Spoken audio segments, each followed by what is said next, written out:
Welcome to the Strategy and Leadership Podcast, the podcast that brings you practical advice, lessons, and stories from senior leaders and thought leaders from around the world. The Strategy and Leadership Podcast is brought to you by SME Strategy, working with organizations around the world to create and implement their strategic plans. To learn more, visit SMEstrategy.net. And now, your host, Anthony Taylor.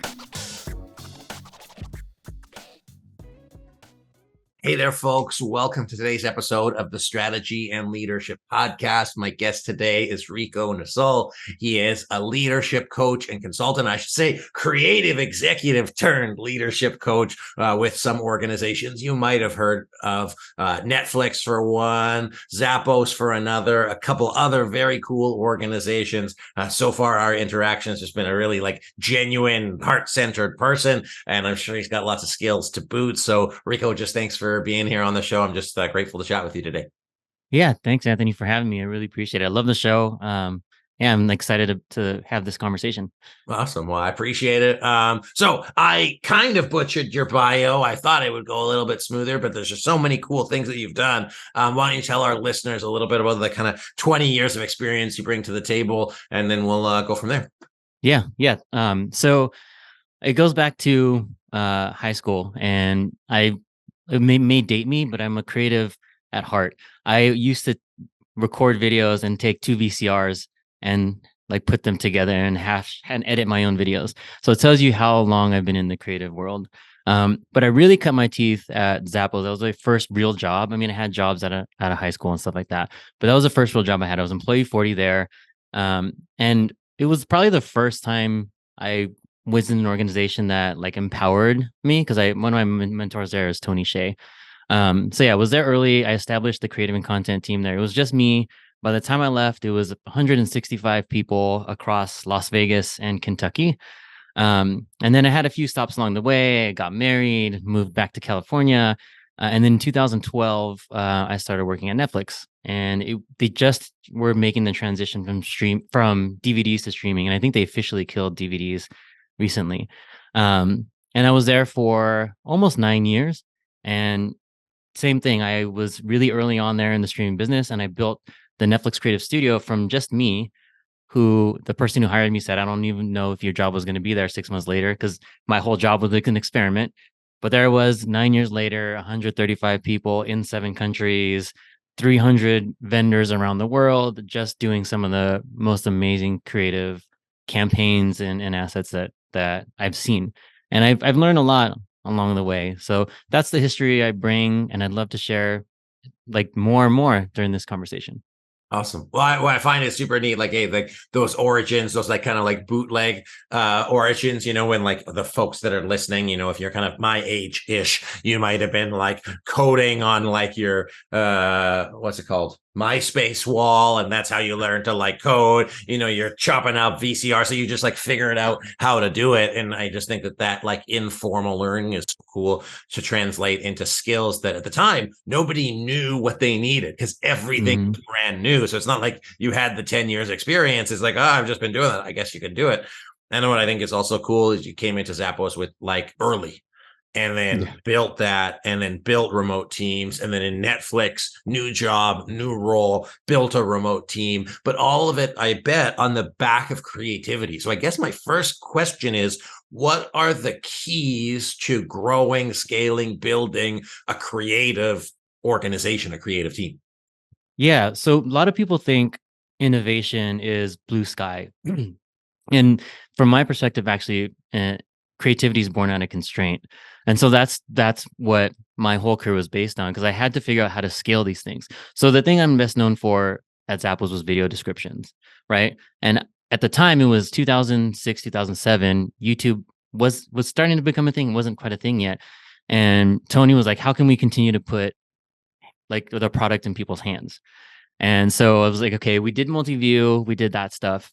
And there's nobody really around to show us these things, because nobody was really using video in e-commerce. So it's he asked me and challenged me to figure it out. So I just messed around with the camera, grabbed a camera. I got some employees and hey, I just want to shoot you talking about the product. And so we did 100 of those, and we ran a test, and we found out that those 100, there was up to a 40% increase in conversion just from that 40, or just from the 100 that we shot. And so we're like, okay, this has some legs. We bootstrap this. Now, how can we scale this? And at the time, agencies were like, oh, we can pay you $500 to shoot each video. And we're like, you're crazy. We don't have that kind of resource. That's expensive. And so what I did is I went to our warehouse in Kentucky, plugged the camera into a computer, had the employees talk about the products, and we're making them for like $20 a video. So that's what I learned out of to lead and to scale and to focus on creativity first, and why it's important in building teams is the constraints that you have. How can you make this all work with the limited resources? And there's always a way. Like, I think creativity is like water. Water will always find a way. And if you're not given what you need, you'll figure out a way to make it work. I love that. We just had a podcast called On the Perfection Paradox, that you want everything to be perfect. And in those organizations that are moving fast, that are trying to solve a problem, that have a constraints, like, you don't have the perfection. But I think what was also kind of probably freeing at the time is because it was so new, you didn't have like a baseline to compare it, so that you could be like, oh, like, it has to be overly engineered and it has to be produced. And like, you look at the original YouTubers, and I've been YouTubing since 2016 and got like 30,000 followers, but my videos are far from pretty. But the point is not to make it pretty. It's like, hey, what's the outcome that we're trying to solve for? Let's make this happen. So how important is having clear outcomes to the creative process? And then how do you give yourself the permission to get it wrong? Because creativity is so subjective, but then I think that people put those like standards based on, multi-million-dollar budgets. So how do you mentally free yourself of those constraints? Yeah, I've been lucky enough to work for folks that, especially at Zappos and Netflix, that kind of let us have creative freedom, right? And not everywhere I've been allowed us to do that. And so my mantra is, and it took me a long time because I have imposter syndrome and I listened to the perfectionist one, and I want to have a comment there. But yeah, for a long time I thought, quality had to be the highest. But now my mantra is, don't let perfect be the enemy of good. And then now, even when with folks I coach, is like, messy action is better than no action, right? So if you wait for everything to be perfect, which we know doesn't exist, you're never going to take the action and make the moves that you want to make, right? And for me, that's how my imposter syndrome used to show up, was everything needed to be perfect. It needed to be the right time, it needed to be the right quality, it needed to be the right this, right that. And I had to work through those things and find that, like, if I didn't take this action, then I wouldn't learn. And learning's more important, right? That's the most important thing. Because if you're not learning, then you're not growing.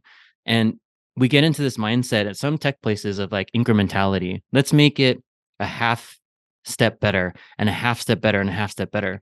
My perspective is, let's take 50 steps. And if that's too far, let's come back instead of taking half step, right? Because, math, if you take a half step towards a wall, you'll never get to the wall, right? If you take half. But if you just go for it and you go as far as you can on the edges, then you know where the edges are, and then you work your way back. And that's the same thing with creativity. At Netflix, people thought, oh, with trailers and images, they have to be the highest quality. They have to be like Hollywood quality. We've created some of the most raw assets that were just stills taken from the movie itself or the show itself, blow it up to posters, and they were the most popular posters that Netflix has ever done, right? So quality, to your point, is subjective. I think there's so many more things that go into quality. There's authenticity, there's intentionality, right? There's context, there's targeted audience. None of that really hits subjectivity. All of that is measurable and functional. Yeah.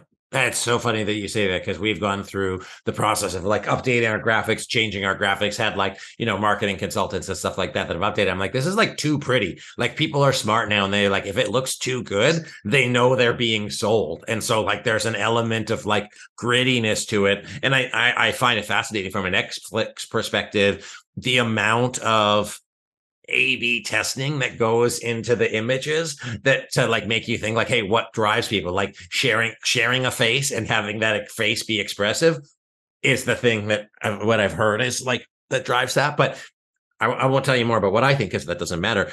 Let me ask, you went into two incredible organizations, like now and 10 years ago, that they were like the gold standard. You had great leadership, presumably a great mentorship in there. Can you kind of compare and contrast how these organizations did things differently? And then how did that different environment impact you as an individual and support your own growth? And I'll say I ask because as leaders and listeners, you probably only see your organization. You don't see other organizations. And so being able to have those pros and cons of each, I think it's just a good lesson for people to learn, hey, what can you like? What can you steal? What can you incorporate? And what can you remove? So thank you, Rico. Yeah, absolutely. That's a great question because I people would ask me all the time at Netflix, how was it working at Zappos, right? And just as a caveat, there's places I worked in between, and those are the places I knew what cultures I didn't want to be in. Okay. So I mentioned a lot about Zappos and Netflix. So if you go find me on LinkedIn, you'll see some. I don't want to like throw anyone under the bus. There's companies in there that weren't wasn't a fits fit for you. Yeah. yeah, it wasn't a fit for me, right? So the thing I loved about Zappos, right, is, and I think it was the right place at the right time for me because it was very based in family. Tony is a first generation Asian American, the late Tony Hsieh. He's the CEO, the first CEO, and so I related a lot to him. And it's funny because sometimes in our one-on-ones, I didn't know who was more nervous, me or him, because like I'm talking to the CEO, and he's just very introverted also. But it was very family oriented there, right? So everything we did together. We did it like a family. And so you treated everybody else like family. And so you had like the ultimate trust because you trust your brother, you trust your sister, you trust your parents. And so everybody there had a sense of trust because they had that familial bond. We did everything together. Right. That had its pros, its cons. Like some of the pros is, yeah, you build relationships across the whole company. The cons were sometimes they were too close. And having the professional relationship became difficult, like having the feedback and like all those things and reviews and letting people go made it that much harder. But I think it was the right place for me. Very empowering, really true to the 10 values that they have. And now I'll compare that to Netflix. And don't take this the wrong way. The way I explain it to folks at Netflix is kind of if the Zappos culture at that time, because I think it's changed now, but at the time I was there, if it grew up and it was like 40 years old. Right. Because so Netflix is more focused on the all-star team. So it's not family anymore. It's all-star team. So we collect the best people in the best roles for these jobs. But we don't bring in any brilliant jerks. And that's where it feels like Zappos, because the no brilliant jerks is important because people can be smart. But if they're going to be jerks about it, if they're going to be mean about it, then like you won't want to work for them. So that was, I think, the biggest difference between the two, but they were both meritocracies. They're both based on like the impact that you have. For better or worse, Netflix has an infamous or famous culture, which when you're in it, like I truly understand it. And it's hard to explain when you're on the outside looking in. Like, for example, there's this thing called the keeper test that we have. And everybody thinks like, oh, you're looking to fire your underperformers every week. That's not how it manifested. It was more like, once a year during review time, I would look at my team and say, if I had to build this team again, would I hire the same people? And if there was someone fringe or no, it's not like, okay, I'm going to fire them. It's no, how can I find the right role for them? Maybe it's not on my team, maybe it's within another team, but they still have value. So where can I realign that value? So both great cultures, both super supportive. I had great experiences in both. And that's why I was there for so long at both companies. Cool. That's awesome. No, I think, from what Zappos was able to accomplish and is accomplishing and what Netflix is, still like pushing forward on, and it culture is obviously at the heart of it. The processes are at the heart of it. But I think what's important is that every organization has their way of doing things. So you have both incredibly successful organizations that went at it a totally different way. And some might say opposed. And that what I think is neat for you is it suited where you were at the time and like supported that next level of growth. And then at the same time in your journey, not going through those organizations, you found what wasn't a fit for you. Skill wise, work wise might have been there, culture not. So for our listeners, you say, hey, how are we fostering both the skill, the culture, making sure that we have the right people so that we can deliver our outcomes? So let me ask, you've got 20 years experience, you mean plus, obviously, you've been doing a lot of stuff here. Now, in your professional career, what is bringing you joy professionally through the work, and what does it bring you joy, like kind of personally, professionally? Like, what are the kind of like hobby things that you do if you're not, burning VCRs anymore, but you're making other creative things? What are you doing for fun in the professional realm? And then what occupies most of your time now? Yeah. So I think it's good to talk about my transition story, right? So the reason why I decided to leave Netflix when I did is, although it's an amazing company, it has its demands, right? And like I said, I had a team of 135. They were in 7 countries. So it was up early in the morning with like Amsterdam, up late at night with like Singapore and Mumbai. And so it was just crazy. And I have 2 young kids we talked about earlier. So I had to make a decision for myself do I want to continue to work this amazing job with these crazy hours, or do I want to like take a step back and focus on my family? So I took a step back, focused on my family, and I wanted to. I found that I was leading into more of the mentorship coaching of my role at Netflix, right? So in that building that team, I had directors that reported to me that I had to coach them through imposter syndrome, stuff like that. So I had this realization that like I really love coaching, and my mindset was, yes, I'm going from creating things and experiences to creating futures and creating the leaders of tomorrow, right? And so like that's how I still get my creative juices out, because anything that, whether it's coaching or whether it's in the corporate life, it's just using creativity to solve problems. That's all it really is, right? And so it was easy for me to transition into that. And now I have like just more flexibility with my kids, but now I get to help other people discover their superpowers, create their futures. And the thing I really focus on is you can't be a head centered leader or a heart centered leader. You have to have both, because if you're going to inspire people, you need to be heart centered. But if you also want to tie that to a strong why and an ability to show impact, then you need to be head centered. And so like that's what I see in a lot of organizations. Like some are just like data, data, data, data, data, almost to a fault. And they're like, well, we don't need the touchy feely stuff right now. We're just like data centered. And some people lean too far into like heart centered, where it's like all family and they're not willing to make some of the hard decisions that they need to make. So how do you, as you were leading this organization, 130, 140 people, making sure that they were able to manage their mental, spiritual kind of heart, mind balance. Now you're doing that with kind of individuals. What should people consider? How do they find that balance? How do they find the balance for them if that's what they want to do? Yeah, I mean, it's really about modeling the behavior you want to see, right? So I had to create boundaries for myself so folks could feel safe about creating boundaries for themselves. Like I would take off days to go to appointments and just normalize balance, right? And I also, since my organization was so big, every Friday I used to do this. I used to send an email out, especially when the pandemic started, and just share the struggles that I was going through. So one of them would be like, "Hey, my kids are struggling with the pandemic. Like my daughter's falling behind.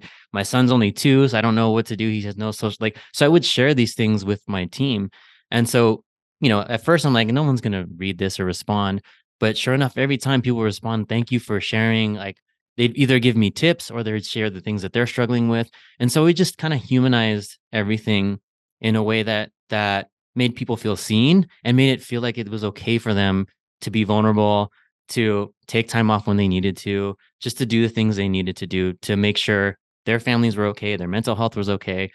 The work will always be there. We'll figure the work out. But if they're not healthy, they can't do the work anyway.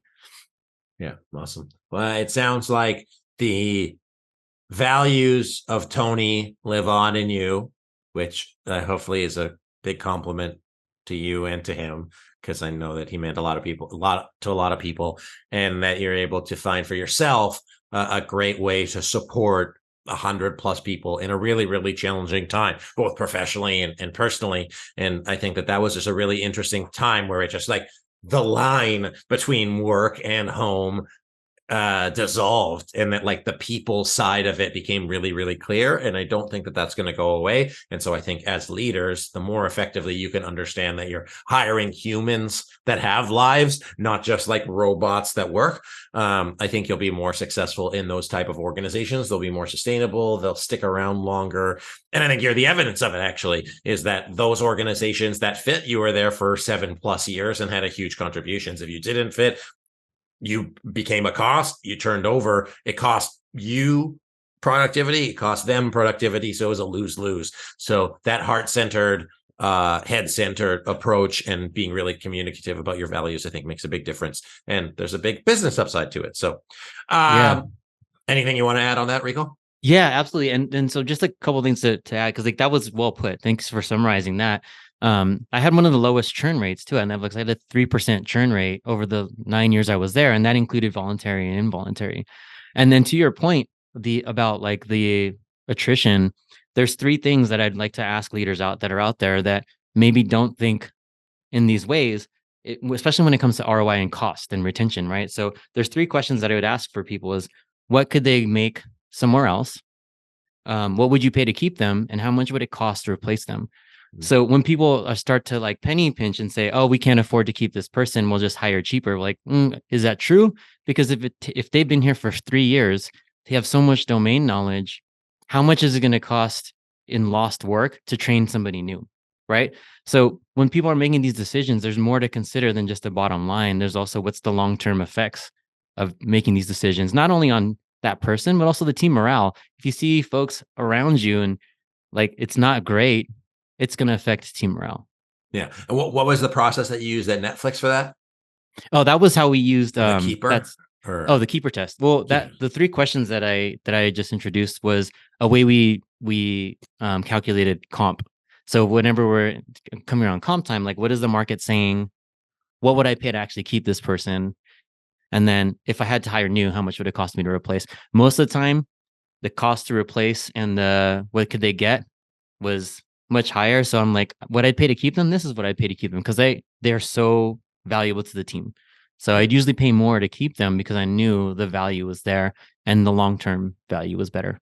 Yeah, absolutely. Well, I see that a lot of people are struggling with talent attraction, and they're focused, at least from what I see, on the coming in, and they don't put a lot of emphasis on the sticking around. And so if you have a hole in the bottom of your bucket, the more it's just going to cost you more and more money. And I think that like building the that keeper test and recognizing as a foreshadowing to that, because then you say, hey, how do I support this person, not just as a resource, but as a human being? Because if they're underperforming in my team, maybe they can overperform somewhere else.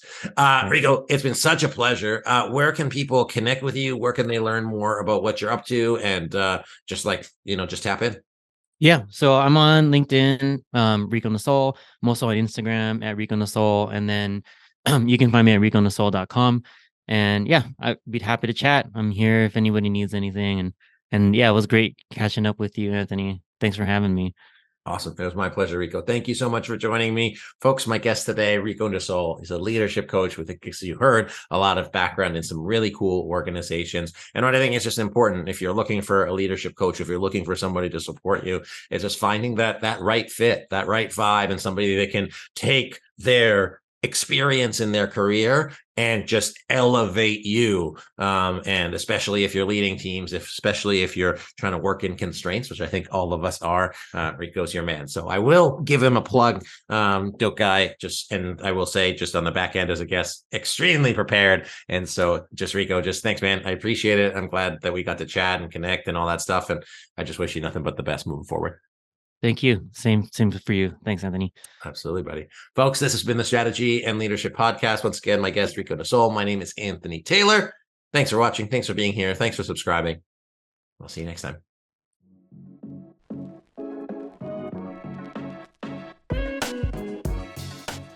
Thanks for listening to today's episode of the Strategy and Leadership Podcast. Be sure to subscribe so you don't miss a single episode. And if you enjoyed today's episode, please consider giving us a review. We appreciate you listening and following along, and we hope you have a wonderful rest of the day. And as Anthony says, until next time.